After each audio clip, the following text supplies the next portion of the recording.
السلام عليكم مشاهدينا الكرام. خبر عاجل.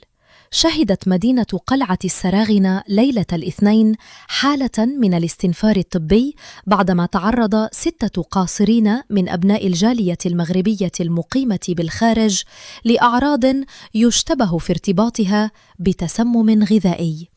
وحسب المعطيات المتوفرة فقد ظهرت على القاصرين أعراض صحية بعد تناولهم وجبة من السمك بأحد المحلات التجارية وسط المدينة، ما استدعى نقلهم على وجه السرعة إلى مصلحة المستعجلات بالمستشفى الإقليمي السلامة. وخضع المصابون للفحوصات الطبية والإسعافات الضرورية مع وضعهم تحت المراقبة الطبية للتأكد من استقرار حالتهم الصحية.